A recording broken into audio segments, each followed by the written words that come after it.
Hey, everybody. Thank you very, very much for joining us for another Wednesday webinar. And this has been an extremely busy day, We had our breaking news this morning, followed by a webinar because sellers are being sued in Florida by Fendi on all sorts of claims. And now on our third post of the day, and I hope you're not getting tired of hearing my voice, we have Joanna from eComEngine. We're going to be talking about feedback and reviews which drive business. Joanna, if you don't mind, introduce yourself and just tell sellers around the world a bit about how you ended up in this incredible business space that we all find ourselves in.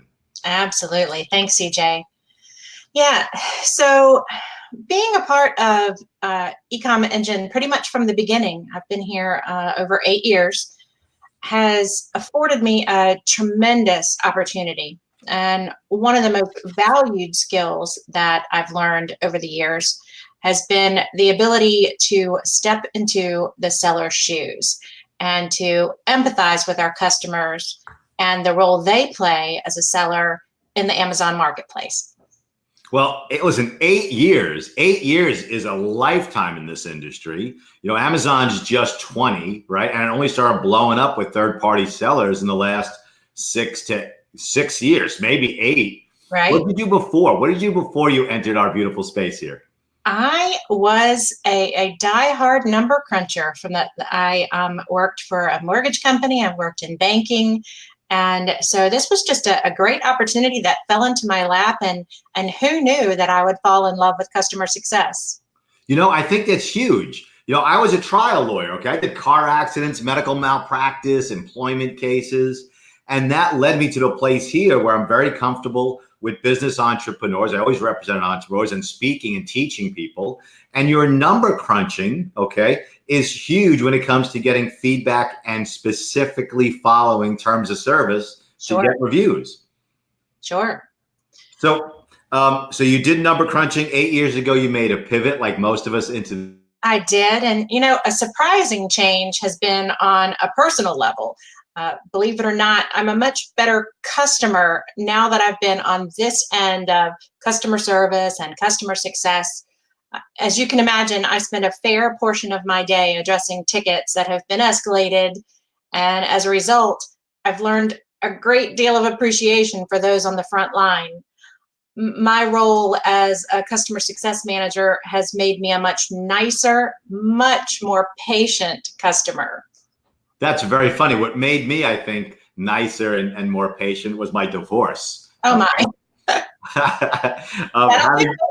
Having to manage the relationship with an ex-spouse to raise a child together definitely made me a kinder, gentler, and more humble business person and lawyer. Hey, co-parenting is a skill.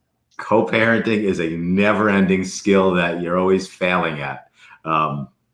In fact, I don't want to pat myself in the back or my daughter on the back. My daughter actually spoke at an Amazon event in Hong Kong, Global Sources, teaching sellers how to sell products to Generation Z. And they spend a boatload of their own money and our money. Indeed. All right, let's get to the meat and potatoes because my connection went out. You were still live, I believe, but my connection went out. Okay. Let's talk about first how to get feedback and how to get it safely. Well, so, you know, there are a few best practices. Number one, provide amazing products backed by amazing service. You've got to remember the main purpose of Amazon feedback is to indicate the buyer satisfaction. So in simplest terms, a flawless experience for the buyer can lead to positive seller feedback. Number two, ship on time or ahead of schedule. We all know that most Amazon shoppers have grown accustomed to free 2-day shipping. I mean, Prime is awesome, right? Having said that, we also know that late shipments are a major cause of negative feedback. Hey, let me interrupt you for a second. Sure. The shipping issue and what your ship ahead of time is absolutely vital. Over the last couple of weeks, we've seen a dramatic increase in shipping suspensions. Fortunately, they're just listing suspensions. Sometimes it's accounts. And ahead of schedule is great. It's like lower expectations and over deliver. Absolutely. Okay, so if you're concerned, either get on your game better, switch shipping, but also it's no big deal. I don't think you're going to lose that many sales if it's like 3 days and it shows up in 2, and the benefit of getting better feedback will drive the long-term growth of your business. Sure. A buyer that gets his or her package early is absolutely more likely to leave a favorable rating. So expediting your order processing and upgrading your shipment methods, both of those can be a really effective way to help elevate your feedback. Under promise, over deliver when it comes to shipping. You get better feedback and you will avoid suspensions. All right, what's number 3 on your list of best practices? Number 3, make returns easy, guys. Amazon encourages sellers to review their return policies along with providing full product refunds for a standard period of 30 days. That goes without saying. Another way to get— Hold on. Let me just go back and forth with you. Sure. There's a couple of reasons to do this. One, it's good for feedback. Number 2, Amazon imposes this nonsense on you anyway. Of course. Okay, so if you're not going to allow super easy returns, they're just going to make an A to Z complaint or some other baseless complaint against you, and they're going to get their money back anyway. So correct. You might as well put it on. Make returns as easy as possible. And if it's not cost effective for the returns, let them keep the product for free if they're not entirely happy with it. Absolutely. Another way to get better feedback, avoid inventory mix-ups. Running out of stock is a huge no-no and a surefire way to increase your negative feedback, and nobody wants that. That's why proactive inventory management is a critical tool in building a healthy feedback score.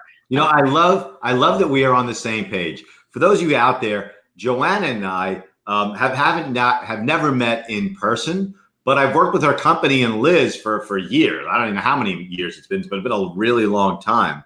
Inventory mix-ups not only lead to feedback, it will avoid suspensions. Don't run out. Okay, that's a problem. Also, avoid commingling. And if you're a private label seller, you need really good inventory control, not just for feedback, but to continuously build your brand, which is your asset. These are all I don't always agree with everybody on our webinars, okay? But on this, I got to tell you, I so far agree with you 1,000%. Well, it's important. Keep your inventory available and keep it accurately listed. And I know we're here talking about Feedback 5, but if you need some help in this area, reach out to us and ask us about Restock Pro. Yeah, I got to tell you, eComEngine offers multiple software solutions, multiple help for sellers. And you guys know from watching me, I'm a huge proponent of focus on what you are good at. I read a book called The One Thing You Should Be Doing, what you should be focusing on. Most sellers, it's identifying the products. But in terms of feedback, reviews, listing optimization, PPC, if you're not an expert in that, hire someone that is. Farm it out. Give it to a good company, eComEngine. I wholly recommend and wholly support eComEngine software solutions for sellers. Well, and that kind of goes hand in hand with, like, for example, if someone asks me a question that I don't know the answer to, I can find out the answer and get that information back to them. There's always a solution. Yeah, absolutely. I got to tell you something. Credibility, the fact that you tell a seller you don't know something and have to get back to them, sellers out there, if there's any service out there that purports to know everything, they are full of it, okay? Because it's constantly changing. And I think it was Mark Twain that you know your part of the river. That's what the tugboat captains, they knew their particular part of the river inside and out. And that's where Amazon is right now. There is no one-stop shopping. eComEngine has a lot of good software for you. And I love that Joanna's open about telling sellers, hey, I don't know everything. All right, what's the fifth? What's the fifth on your best practices? All right, lastly, ask your customers for feedback. Amazon encourages sellers to reach out to their buyers to request feedback after the shipment has been received. And that's where Feedback 5 comes in. Although you can do this manually through Seller Central, here at eComEngine, we can easily and completely automate this process for you. You've all heard the phrase, work smarter, not harder. Well, we're here to help you do just that. We also know from handling thousands of suspensions, that Amazon likes sellers to automate processes. They like frugality. These are part of the 14 leadership principles. So if you do have a problem and you respond, that you try to automate it to avoid human error, that you're following Amazon's example of frugality. These things all play hand in hand. There's a lot of different moving parts when you're an Amazon seller. So asking for feedback, also doing it in an innocuous way. You can't ask only for good feedback. You can't lead them in different directions. But asking is entirely appropriate. And then having another company do that falls into Amazon. This is what they teach their people. Liz, I'm glad you got on. Lahau, thank you for joining us. This totally feeds into Amazon's whole process. And I love companies that follow Amazon's principles in this space because they work, and Amazon likes to see this stuff.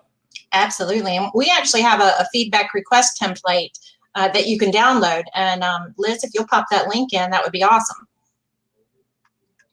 Liz, you rock. Get that on there. It'd be really cool. All right. So you gave us so far top 5 best practices, okay? Flawless experience, which means a fantastic product. You're a private label seller. Don't sell garbage. You can sell cheap disposable goods, but it has to serve its purpose, okay? We talked about returns. We talked about inventory mix-up. We talked about inventory management. We talked about not shipping things late, under promising and over delivering. So I love the top 5 best practices. Did you have anything else on your list before I change gears? No, go right ahead. All right, reviews. Do you guys deal with, do you see feedback as the same as reviews, or do you see feedback as separate from reviews? Absolutely separate. We kind of draw a line in the sand here. It's really black and white. You have, seller feedback and you have product reviews. And so they're absolutely very different and important nonetheless. So let's talk about reviews. Let's talk about how sellers can get genuine, organic, non-violative, I don't know if that's the right word or not, reviews. That drives business. That drives dollars in your pockets. Well, feedback influences the buy box. And so buyer feedback is a key component of your order defect rate, which we'll talk a little bit more about in a minute. But this is a metric that Amazon uses in its buy box algorithm. All things being equal, a seller who has a solid reputation will win the buy box more often than one who has a track record of disappointing his or her buyers. This wasn't the exact verbiage we received. I get to cross-examine Amazon's witnesses, roughly every month, sometimes twice a month, sometimes a bit less.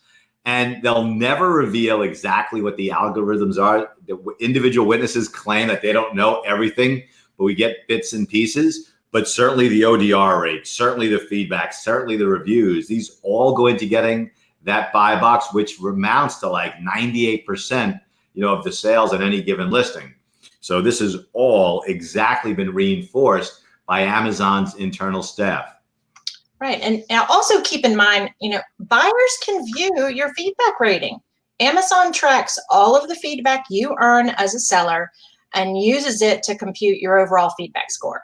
So depending on how many feedbacks you've received or earned in the last 12 months, Amazon will either display your 12-month rating or your lifetime rating on that offer listings page.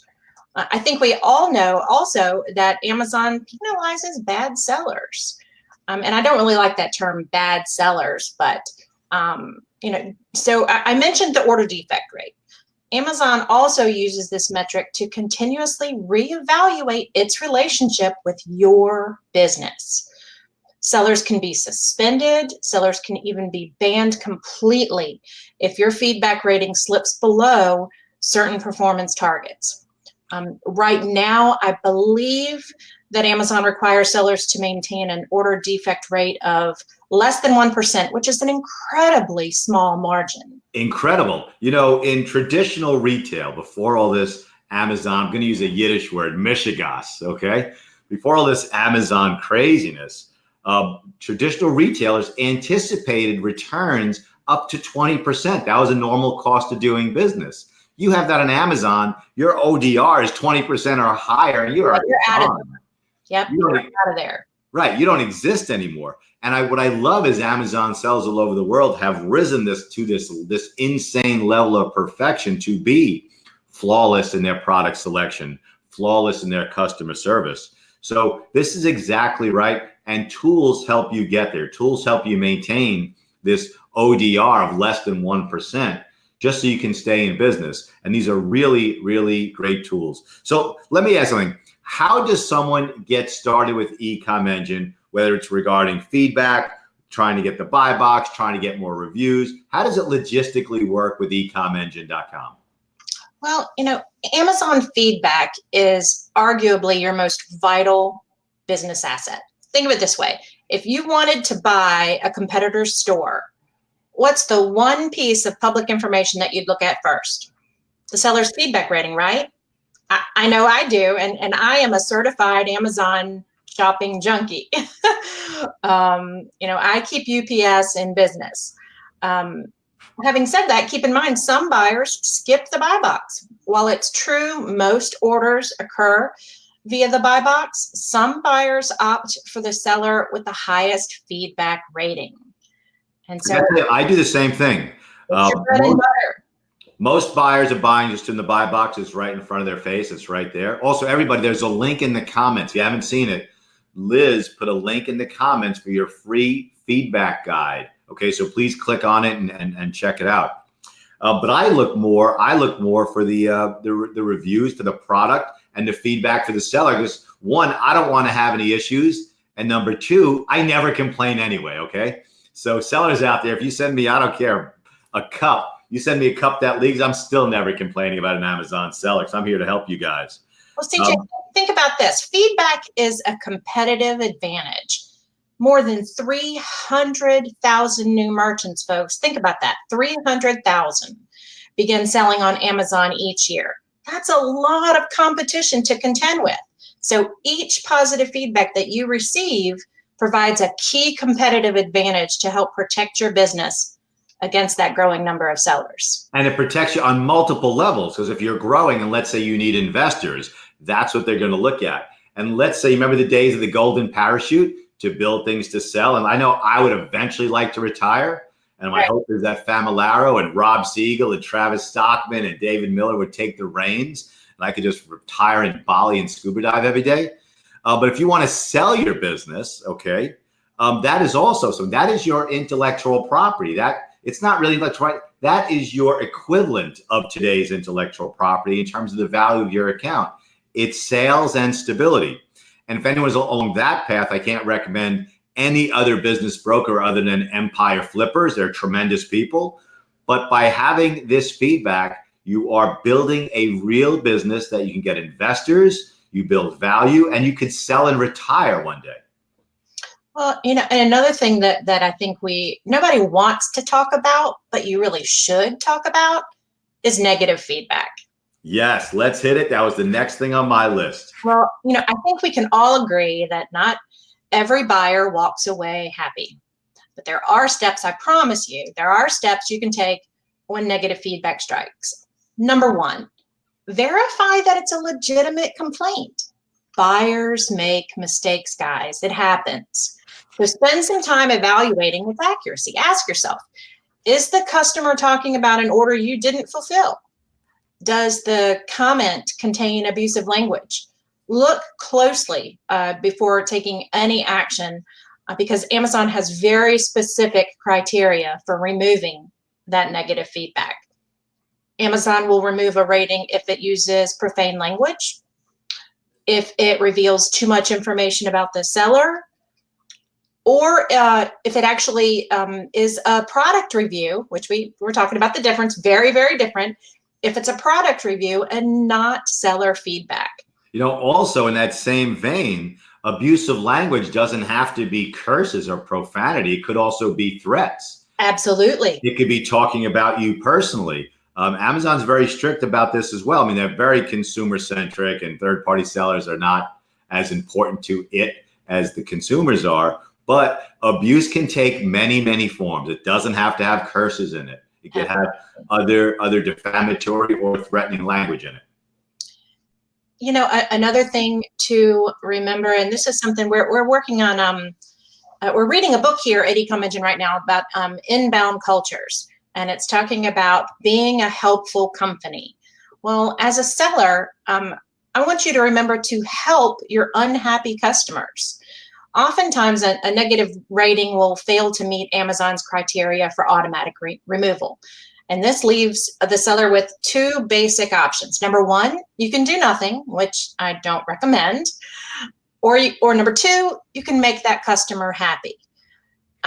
Chances are you make that customer happy, even if they've had a negative experience, they'll come back to you again. I tell you, it's also respect. I think it's respect for the consumer, that whether they're right or wrong, okay, if you give them a chance to vent, if you give them the respect of recognizing what their issues are, that will lead to them. They could even, I think they can remove it or resolve the problem. You can use that if you get suspended. And I say in my old days as a medical malpractice trialer, not so much in car accidents and trip and falls and that sort of thing, but the vast majority of medical malpractice cases were because of the arrogance of the physicians, not saying they're sorry, not expressing remorse at a poor event, not even if it's not even their fault, not having any empathy for the patients.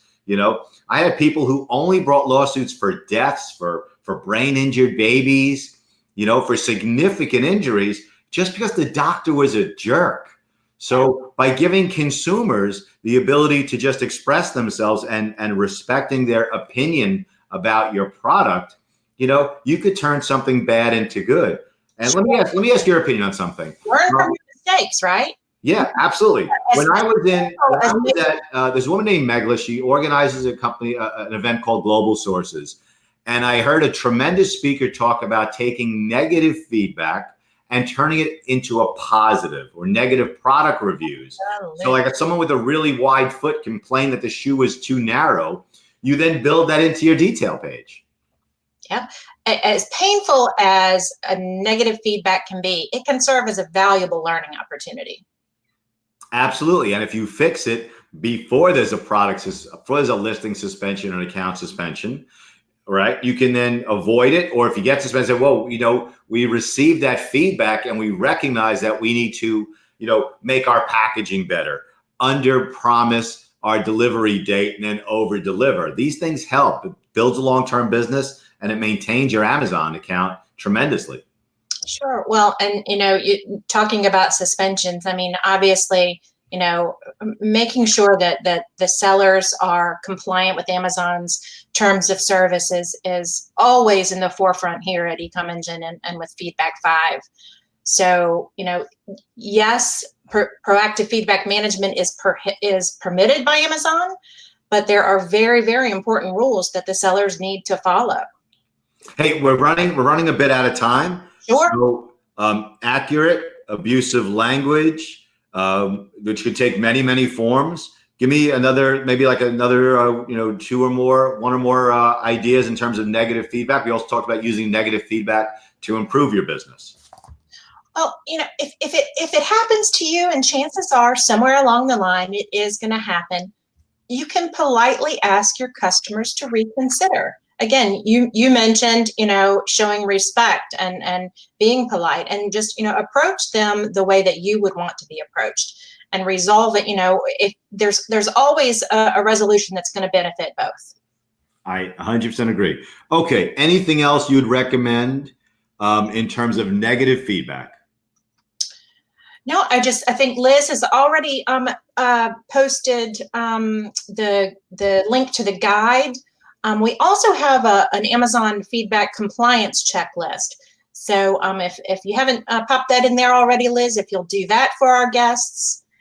And but before I go, I know we're running out of time. I just want to say to all of our viewers and our listeners, if you're a new Feedback 5 customer, I invite you to take part in an onboarding session with one of our advisors. If you're an existing longtime customer, thank you. And if you'd like an account review, just give us a shout. And if you're not a customer and you just want to know more about Feedback 5 or any of the other tools that eComEngine offers, we hope to hear from you too. All right. Now, you said You said you are a prolific Amazon shopper, right? I am. Okay. Are you using Amazon's Smile program? I am. All right. That's great. Do me a favor. Explain to everybody why you use it and what it is. Oh, you just made my day, CJ. I actually, the charity, you can join Amazon Smile program and choose upon, I don't know, tens of thousands of different charities, to have a certain percentage of your purchases, eligible purchases, go towards that charitable organization. And I personally, I choose, I'm a big into rescue, so it's a rescue organization, but you can choose, the American Cancer Society. You can choose, you can choose anything, whatever's near and dear to your heart. So yes, I'm absolutely a huge proponent of using the Smile program. I am too. We get deliveries here. I wouldn't say every day, but definitely close to it. Kim, great to see you watching. I haven't talked to you in a while. Thank you for joining us. I put on the screen the Ty Lewis Campbell Foundation. So we use the Amazon Smile program, and this foundation was started by a fraternity brother of mine and his incredible wife, Lou and Cindy Campbell, after they lost their son, Ty, to a super aggressive form of brain cancer. And Ty went through like 2 years of god-awful treatments and was tortured, and ultimately he lost his battle. And Lou and Cindy created this incredible foundation that really turned this tragedy into triumph. So please, if you are shopping on Amazon, which most of us do, it's a love, sometimes hate relationship, please use Amazon Smile. If you don't have a charity, then pick the Ty Lewis Campbell Foundation. It is a fantastic organization that raises money to find better treatments and, God willing, a cure for pediatric cancers. They can't support the foundation enough. Lou and Cindy, I love you. You are fantastic. I love Cindy more than Lou. Okay. But just great people. I can't believe the man that my fraternity brother knucklehead grew into. Just tremendous. So, all right, Joanna, thank you very much for joining us. Thank you. People, you have the link below that Liz posted, just to the feedback guide, also product review compliance guide. Any questions or concerns, go on ecomengine.com or shoot me an email or give me a call. I can't endorse this company enough. Joanna, thank you very much for being on our webinar. Super appreciate it. Liz, thanks for your end on the back end, and hope everyone has a really great day. Bye, guys. Bye-bye.